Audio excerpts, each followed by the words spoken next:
I'm not human, at least not completely. I was born with a pair of scissors for hands. Anything I like, anything I want to protect, once it ends up in my hands, it always turns into something so neat, it's almost laughable. A fluffy little teddy bear turns into a poodle with just one blink under my scissors. People laugh, fur flies, but I feel ashamed.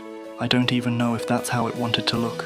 My name is Edward. A scientist gave me that name. Someone who was almost like a father to me. He gave me knowledge, manners, even dreams. But just as he was about to give me real hands, he collapsed. His heart stopped beating, and I could only watch him die right in front of me. I tried to touch his face, but my cold scissors cut into his warm skin. That was the first time I hated what I was. I'm not a person. I'm a mistake, an unfinished sketch. Since then, I've lived alone in the old castle. It's big, but there's no echo. I thought it would stay that way forever until she showed up. Her name was Peg. She sold makeup. She walked right in, like sunlight falling on my dusty staircase. She wasn't scared. She didn't flinch. Instead, she knelt down, dipped a cotton ball in alcohol, and gently cleaned the cuts on my face. In that moment, I didn't feel like a monster. I felt like a real person. She said, since I had no parents and no one to care for me, then she'd take me home. So, for the first time, I left the castle. My first time seeing real streets, headlights, neighbors, and that girl, Peg's daughter, Kim. She had eyes like still autumn water, a color I'd never seen before. Just one glance at her photo, and my heart stirred. It was the first time I'd ever felt something like that. Something words couldn't explain. Peg found me some clothes and told me to change in Kim's room. In the mirror, covered with posters, I saw myself clearly for the first time, a face full of scars and eyes that didn't know where to look. But I accidentally cut my cheek again. A little green hippo caught my eye. I didn't realize it was on top of a waterbed. I just gave it a light poke and psh, water sprayed everywhere. The long scissors on my hands kept getting in the way, so I dropped the pants to the floor, slipped both feet in, then used the scissors to thread through the belt loops. It was surprisingly easy to get them on, but the white dress shirt, that turned me into a stuck little lobster. No matter how I wriggled, I couldn't get through, not until Peg came in and helped me put it on. At dinner, they didn't ask me to leave. They even smiled and told me to sit, handed me utensils. I never imagined anyone would treat me like part of a family. I wanted to fit in, to do something for them. So I started trimming their garden. With just one snip, I made a dinosaur. Just by sizing up the shape, I carved out a statue of the four of them. I looked at that statue, felt a little happy and a little sad, because I wasn't in it. When the neighbors found out there was a man staying at Peg's house, they all came by out of curiosity. Peg had no choice but to host a tea party, like she was showing off her son, who'd made something of himself, letting everyone admire my gardening work. They praised me, smiled at me, so I smiled back even harder. They said thank you, so I trimmed even more shapes they liked. But the more they needed me, the louder the emptiness inside reminded me, you're not one of them. You don't even deserve a hug. That night, Peg let me sleep in Kim's bed for a while, but she suddenly came back early from summer camp. The moment the door opened, I instinctively raised my scissors to cover my face, and that's how she saw me in the mirror. A stranger, a nightmare with scissors for hands, lay on her bed. She screamed. She was scared. Peg's dad took me to the living room. He wasn't angry. His voice was gentle, curious. He said he was drinking lemonade. I nodded. He poured me a glass and even put a straw in it. That was the first time I felt what kindness meant. But the moment I took a sip, the world spun. Lemonade, number it, was alcohol. Peg brought her daughter over, hoping we could get to know each other again. But the moment I stood up, I passed out drunk on the floor.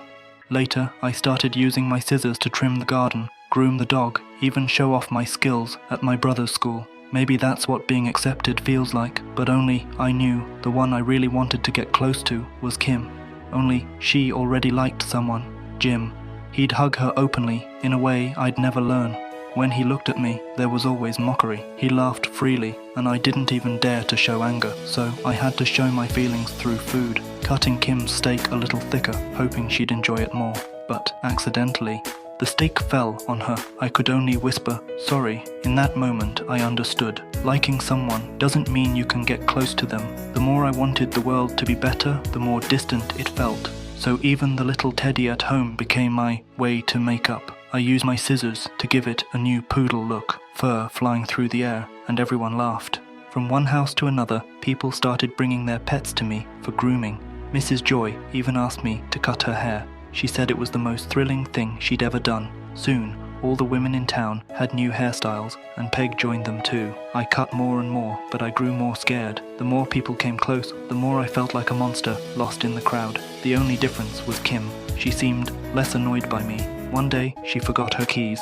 I happened to be nearby and gently twisted the scissors and opened the door for her. She said to me, "Thanks." That was the first time she smiled at me, but Jim saw it and already had bad plans. He used my talent as a tool and got me on a TV talk show. They asked if I had a girlfriend. I looked at the camera, hoping to see Kim's eyes through the screen. Even through the glass, I wanted to tell her how much I liked her.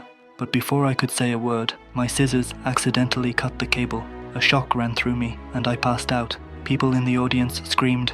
Jim was the happiest of them all. Where are you laughing? He got hurt. After that, Kim's eyes looked different when she saw me.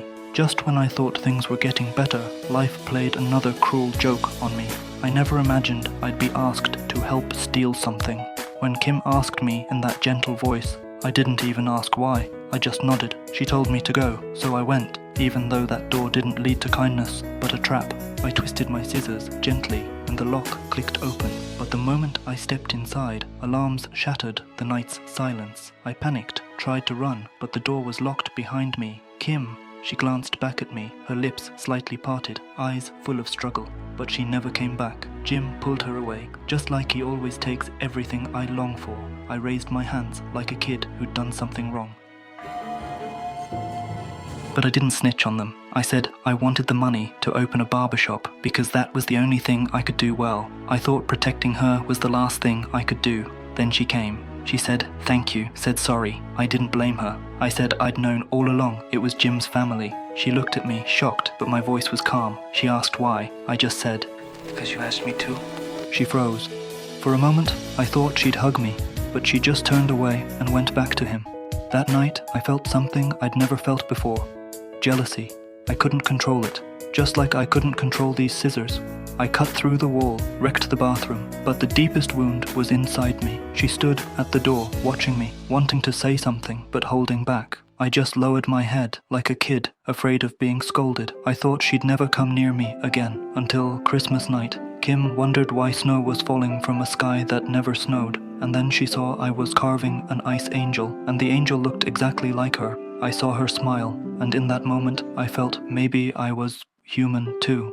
But illusions always get shattered at their brightest. Jim's shout startled me, and I lost control. My scissors cut her skin. I wanted to comfort her, but I didn't deserve it. My hands only bring harm. Jim hit me, yelled at me, like chasing away a wild animal. I had no words to defend myself, and ran back to my castle, my island. But I never expected her, Kim, to come after me. Her tears and hug made me feel, for the first time, like a real person. But the world gave me no time. Jim burst in. Gunshots rang out. I shielded her, but Jim missed and hurt Kim. I couldn't take it anymore. I didn't want to kill, but I couldn't let Jim hurt Kim again. I swung my scissors, pushed him away, and with that, pushed away the last bit of kindness left in me.